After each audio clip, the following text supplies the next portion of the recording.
Wally here, and I hope you're having a good day, because today I want to talk about another game from my gaming collection, and it is FZero GX for the Nintendo GameCube, and I put it in this nice purple slimline case because that was all the rage, at least for myself. I was putting all my games in it, but of course that means I had to bend the back cover, which I'm sad about to this day, but it's fine because I have this game, it's in working order, and in this video I'm just going to talk to you about my history with F-Zero very shortly, and then jumping right into FZero GX and what it meant to me. So I started playing the F-Zero series when my older brother bought a copy of F-Zero for Super Nintendo, the very first F-Zero, for I think like 20 bucks, brought it home, we played it a bit. It was okay. It was okay because at that time we already had Super Mario Kart. We were playing what I consider to be the best racing game for the Super Nintendo, which was Mario Kart, and F-Zero was alright.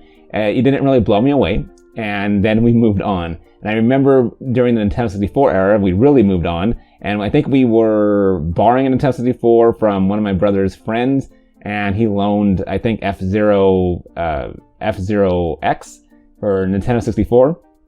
And it was the best. I remember every single morning waking up before school just to play like the deathmatch mode in F-Zero for 64. And I was just enamored, and it was great. And when I finally got my own Nintendo 64, I picked up F-Zero X straight off the bat. I remember one of my first purchases for Nintendo 64 was F-Zero X, and I just fell in love with that game more and more as I played it. When the GameCube came out, I remember hoping and wishing for an F-Zero X sequel. And out of the blue, F-Zero GX is announced. It comes out. Not only does it come out, it's developed by Sega. Sega and Nintendo, their game, they making a game together. And it still blows my mind to this day that they created a game together and F-Zero being it.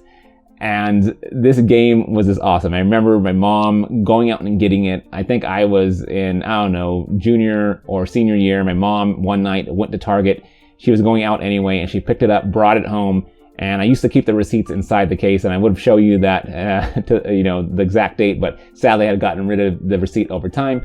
But she brought it home, and I remember just playing it and being blown away by the soundtrack. I mean, Sega does really good music, and I love their kind of rock-inspired, music choices for each character. I mean, each of the 30 racers in this game has their own unique song, which is just awesome. And I'm a huge fan of video game music, as you may be aware of, and I hope you are too, because this has a good soundtrack. Not only that though, the visuals, the graphics still hold up to this day, like 10, 15 years later. Yeah, 15 plus years later, still holds up. The game, I remember, it was kind of seen as too hard. I don't know if Game Informer or there's some Electronic Gaming Monthly, EGM, one of those magazines said it was like too hard, but it's very hard. They're right. It's a very hard game, but that's why it's so much fun. It's being able to master every single turn and every single corner, and just, choosing the right balance of acceleration and speed of your racers and picking the right racer. I mean, that is what this game was all about to me.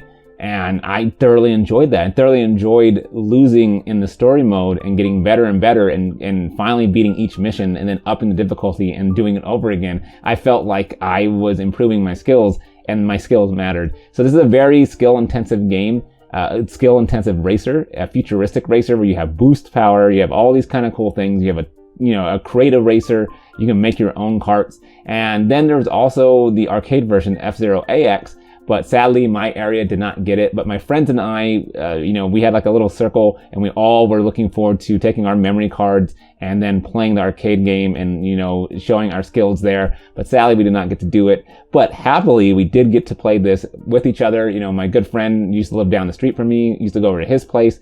We used to have so much fun, and I am really looking forward to replaying this again, or at least finishing my save file. I still have my memory card. I held it all these years because it's so much fun. It's just the thrill of racing through tracks at breakneck speed and trying to master every turn, as I mentioned previously.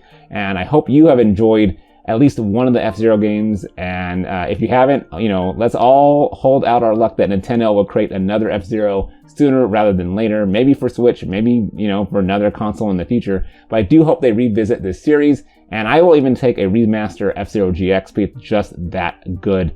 And, you know, it's a must play. It's a bucket list game for sure. And I've enjoyed having it in my collection. Let me know in the comments what you think about the FZero series. Do you want to see another game? Do you enjoy FZero GX? I'd love to know all about it. As always, thanks for joining the party. Thanks for listening to me ramble, and I'll see you in my next collection video.